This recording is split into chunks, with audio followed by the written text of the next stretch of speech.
L'audience qui s'est tenue hier au tribunal de première instance de Stades est la cinquième audience relative à ce procès, pour lequel j'ai personnellement choisi l'appellation les notes sexuellement transmissibles. En effet, je ne pourrais pas me prononcer de manière précise sur le nombre d'audiences qui restent, parce que tout simplement cela dépendrait de l'avancement du procès. Néanmoins, je pourrais dire que ça peut aller de 3 à 4 audiences avant le prononcé de jugement. Et par rapport au déroulement de l'audience, rien de spécial à signaler à ce stade. Les formalités étaient ordinaires. Et comme d'accoutumé avec, bien entendu, la présence d'une trentaine d'avocats entre les deux parties, y compris les avocats mandatés par des associations pour rejoindre la défense des victimes. En tant que partie défendant les victimes, nous avons sollicité le tribunal pour un délai qui nous a été accordé pour la date du 24 courant. Du 24 courant, voilà. Les accusés sont poursuivis pour l'harcèlement sexuel, l'abus de pouvoir, incitation à la débauche, et la discrimination fondée sur le genre et la violence psychique contre, contre les femmes.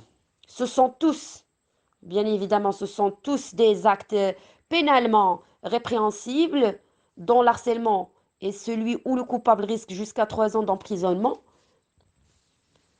Et au-delà de la dimension factuelle que nous sommes en train de traiter dans ce procès, il existe d'une dimension aussi grave dont la victime est le capital humain de notre pays, matérialisé par la méritocratie des diplômes qui reflètent la compétence de nos futurs lauréats. Et la structure active de l'emploi de cette future génération active sur laquelle notre pays compte à tous les niveaux et sur tous les fronts. Malheureusement, c'est ce phénomène qui existe depuis toujours qui fait que souvent les bonnes personnes ne sont pas aux bonnes places dans le marché du travail, car, comme vous l'auriez compris, on a des personnes qui ont pu avoir des diplômes par des notes sexuellement transmissibles et partant accéder à des postes le plus souvent non mérités parce qu'ils ont cédé d'une manière ou d'une autre à ce chantage sexuel.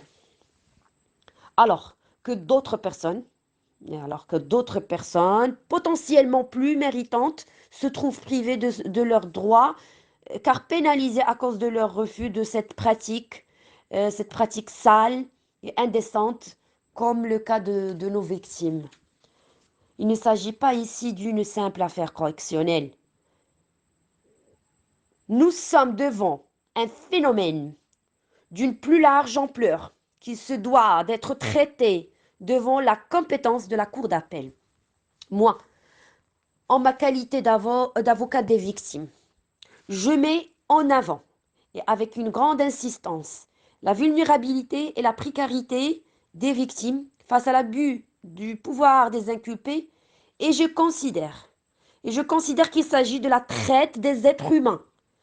Et c'est sous cet angle que cette affaire et celles qui lui ressemblent doivent être vues et traitées, en espérant que justice soit rendue aux victimes et que notre capital humain préservé soit préservé, car c'est ce qui fait la force d'une nation bien éduquée.